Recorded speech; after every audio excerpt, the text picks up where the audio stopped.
Hi, today's update is rather big, so instead of a simple silent video, I decided to do a little live commentary. So now, something about what I've been doing for the last 4 days, and just to be clear, I don't mean 4 days in a row, but roughly 32 hours of coding. And the subject of those 32 hours is pathfinding.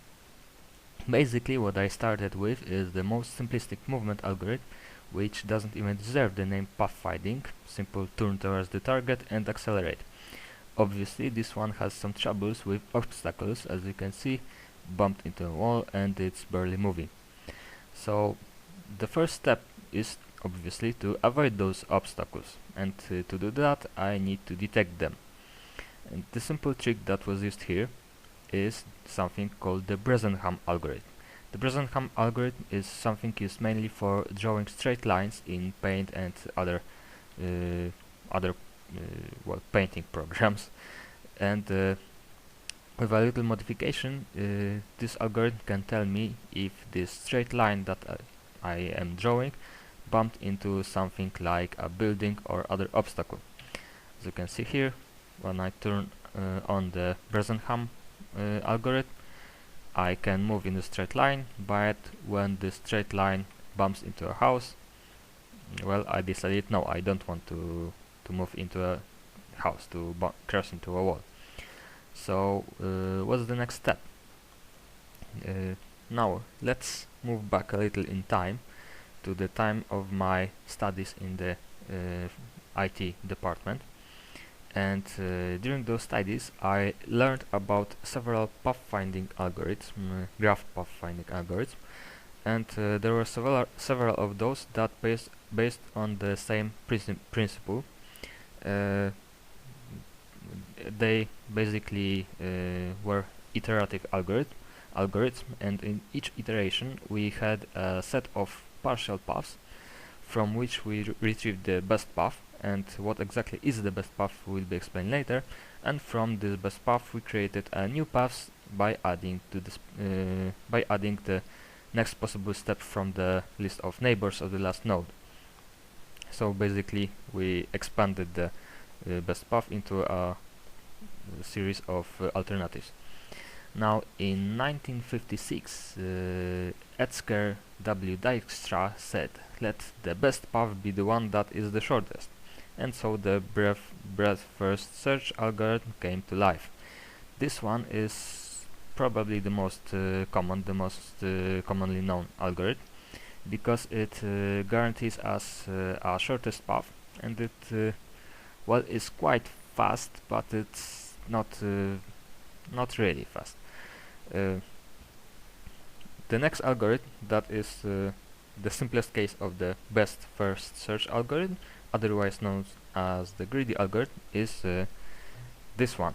This one that says that the best partial path is the one that leads us to a point that is closest to our destination, and the closest measure is usually some kind of heuristic. And when we talk about planar graphs, we have a very simple heuristic that is a direct distance between 2 points. And this one is very fast in simple cases when we have practically direct paths, but it really hates the obstacles. And when it encounters the obstacle, the path that it finds is usually the far from the shortest one. It's really very ugly path.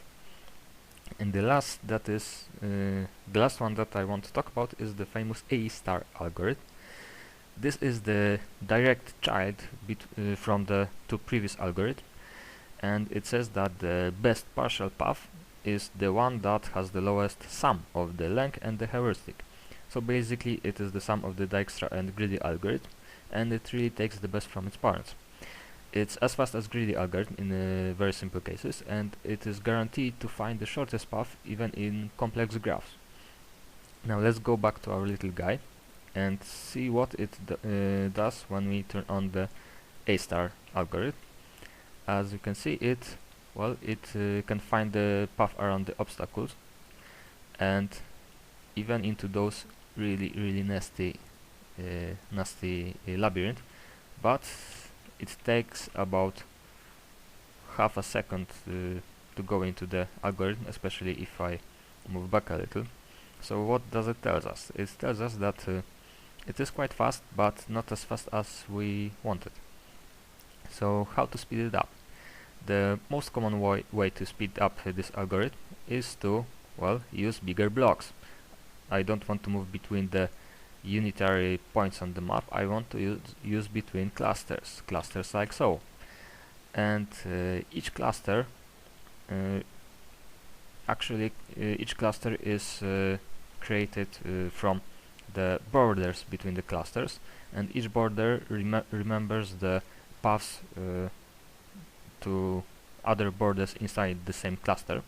So it looks like this. It's pretty ugly, but it works. And actually, what I really don't need those paths. I need only to know the length of the paths between the borders, and, well, to know if the path exists. So forgetting about those borders for a while, I can determine the path much faster.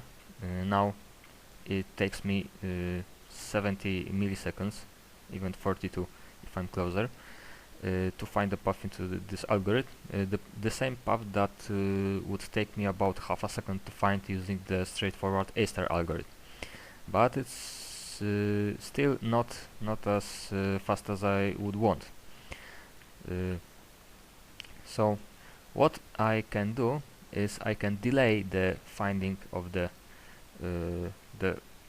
further parts of this path as much as I would want, because if I move from this point to the other, this blue line here, well, I don't really need it right now. I'm going to need it when my guy is closer, but right now it's really unnecessary. So what I can do is I can build those paths lazily and delay the steps as much as I can. So this looks pretty much like this. Here I'm moving to this far point, and as you can see, the path, the steps are building on the go. I really need to remember the closest path I'm moving on right now, and the next path, so that I can move fluently between them. I don't need to stop and wait for the path to be calculated. And this is pretty much it. Now I can move into this little crevice in about 17 milliseconds, which is very, very fine. So why so much trouble? Well, the simple answer is that I want to move the ball guy as fast as I'm giving him an order. I don't want to wait for the half a second for him to find the path. And imagine what happens when it's not one path. If we have 200 units that are moving simultaneously, and now we have not a half a second but 2 minutes to calculate all the paths. So that's pretty much it, what I wanted to show you. Oh, and the last thing, that is probably the most important thing from this whole experience. What I created here is, well, a very nice, very fast algorithm that can find a path between buildings and into some difficult terrain. But what we really need to remember is that if we have a simple path, we really don't need to move this whole big mechanism. As you can see, for example, it takes about 15 milliseconds to find this path using the A-star algorithm, and it takes about the same time, because I'm using the wrong algorithm here. But let's see the difference between A-star, which is 15 milliseconds, and Bresenham, which is 10 milliseconds. So what we really need to remember is that when we have simple case, we should check first for the simple case. If it's really the direct path, and most oftenly it will be direct path. Starting at the A star algorithm is really unnecessary. So that's all what I wanted to show you tonight. So thanks for watching.